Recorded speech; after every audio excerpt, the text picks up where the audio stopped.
Let's do a quick run through of the players and the assignments on each team.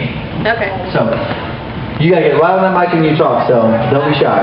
Okay, so they're gonna get their panties on, and you'll see a few of them wearing special things on their hat, on their helmet, and that's a panty. Rex has on the star panty, and that signifies that she's the jammer. Okay, we'll talk about what the jammer does in a little bit, but the star is not a sneak, it's the jammer. Alright. The other one is the pivot. So who's the pivot? Who's got a pivot on? Nobody's got one here. No one has one on yet. So Punxley's putting on a pivot, and it has the big stripe down the middle. Stripe is the pivot, and the star is the jammer. Correct. Alright, does anyone else have a specialized role on the team? Everybody else is a blocker, A blocker. and they're special too. Okay, so what's the next thing? So are we breaking up into teams here? Yeah, sort of. We'll just walk through a really slow-mo Okay. version of it. And So let's get in a starting line configuration. Where are we starting? Well, actually, start facing here so the camera's looking at everyone. So flip your formation. That's the worst circle ever. Yeah. It's really more old. I can hold that, Kevin. So this first group is your blockers, and at the whistle, your blockers will take off, and there's an imaginary line that they Hang on 1 second. Are we getting this, Kevin? Are we good? Okay. So, all right, come again. Okay, this is the group of packers, and at his whistle, they will take off. And there's normally a line there. Yeah. When they all clear, then he'll signal the jammers, and they get 2 whistles. Okay, so they can't move. They can't move until this pack crosses this initial line. Correct. All right. So, Oh, well, I'm walking. there you go. Come on, Shannon. There you go, Shannon. Okay. So let's. All right. So they start. So the pack takes off. Now the jammers go. The blockers are going to try to block the jammer out. When the jammer gets all the way through, let her through. So right here, everyone's gonna pause. She is the lead jammer. Okay, so everyone kind of pause, and so the first jammer to break clear of the pack becomes the lead jammer, and then that means what? She's important. It's important to get lead because now she controls the pack. She's in charge of the whole play. Yeah, if she gets hit out, she'll do this motion at her hips to call it off, or she can go a full 2 minutes if they're holding the other jammer back. She can keep scoring. Now, once she's made the first pass through, and every time she comes back and passes an opponent, she scores a point. Okay, so just to recap, both jammers can score if they lap the pack, and every time they do. Correct. Their opponent. Is it the same amount of points for a lap? If you pass everybody, yes. And it's 5 points, right? But the important. Or unless you're passing a jammer. Like if the jammer's in the penalty box or she's held up, then they get called a grand slam and they get 5 points. Okay. No, if they're both throwing, it's 4 points. So the lead jammer is important because she's in charge of the play. Obviously, as long as she's running and lapping and making points, it's all good. This is like algebra. I'm telling you. But the advantage being the lead jammer is if she gets knocked down, if she falls, if something happens that the other player's about to score, she does this two-handed symbol at her hips, like this. Yes. And the play's over. If the jam is over. You'll hear 4 whistles, 4 consecutive whistles, and that means it's done. All right. Now the other jammer can score, like if he's whistling, and you should still fight until that 4th whistle, because if you get past the opponent's hip, you'll still get points. Okay, so what's the next thing we should demo here? It sounds like the instructions to a drinking game. If you don't want to combine those things.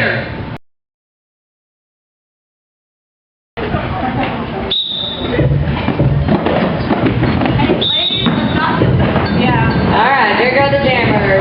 Doris Rex in the lead, making her way through. Mills traffic. Here comes Sissy Fizz. Rex is in the lead. She is the lead jammer. Shannon is down. Get out the way. Get out the way.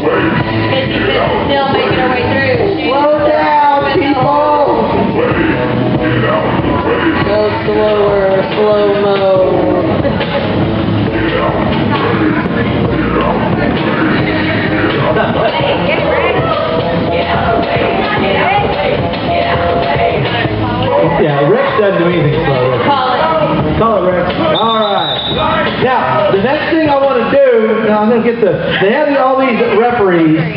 I want to have explain what you can do to get a penalty. What's your name, sir? I'm King of Useless Knowledge. King of useless knowledge. Okay, so let's get a. Can I assume that most penalties are a one-on-one offense? It's one skater doing something to another skater? For the most part, yeah. Yeah, so let's get two skaters identified. You two, and you walk them through a penalty. Throw an elbow, dude. So throwing an elbow is the penalty, and you get some number a major. Well, she would be in the penalty box for a minute for doing that. So that's major. Right? What If if she actually elbowed in the head like that, she might actually get ejected from the game. So don't do that. I know you want to. What's some of the more subtle things? Before we do anything, what's basically against the rules? Using your arms? Well, the easier thing is to explain what you can hit with. Basically, you can hit with the sides of your body, anything between the elbow and the shoulder, and anything from mid-thigh all the way up your side. So you can. Yeah, you can absolutely hit with your shoulder. You can hit with your hip. Now, It's can when you- throw the elbow out? So you can really, Absolutely. as long as you keep your elbow tucked in, you can give it all you want. Yes. All right, and you can swing your hip. Yep. All you want. Is that the basic element of a penalty? Is letting your hand or your elbow get loose from your body? It's either an elbow or there's certain places you can't hit them. You can't hit in the middle of the back. You can't hit anywhere above the shoulders. You can't hit below the mid-thigh. I can finally tell a short joke. Oh, so obviously that's a major injury waiting to happen. You come in right. And also to go with that, another reason you can get low blocks, actually, if you fall and then knock someone else down, you get a penalty for that. Oh. That's one of the reasons that skating skills are so important, because if you don't know how to skate, you fall down, you're going to spend the whole game in a penalty box. So that eliminates that from being a judgment call whether the skater fell accidentally or blocked someone. Even if it's not, you Just to reduce your profile. have to be compact. Because if your leg's out and they trip, you'll get a penalty. So the most common penalty is what? Elbows. Elbow. Back block. Oh, back block. So what's a back block? You two, show me your back block. F word, you get blocked. Okay. So when you're skating at these top speeds in a pack of 10, 12 skaters, is that right? 10. How do you not have a penalty every single time? Practice. You have to control your skating. I mean, you really do have to have a lot of skating skills. I also noticed that it certainly seemed like there was no whooping back at the referee. When penalties were called, If they talk back, basically I just give them another minute in the box for insubordination. so there's just, because compared to, F-words good at that. well, compared to, every other sport I've seen where people complained about a penalty, we didn't see any. It was like you just took your lumps and you got the hell over on the bench and sat down. And the clock doesn't start on your time until you actually park, right? Yeah. All right, have we missed any of the major elements of scoring and the penalties? All right, have we missed anything yet that we want to talk about? Oh, do you want us to show you the hits and whips? Hits and whips? Yes, I do. She said watch. She did not say, do you want to participate in some hits? No, she said show you. That means you need to get out here and do it. Yeah, that makes so much sense. So, I'll stay here, and you guys will, whatever you want to do, you do your thing. So what are we doing here? We're going to do shoulder hits. Come on. Shoulder, okay, you show legal hits. Ready? Man.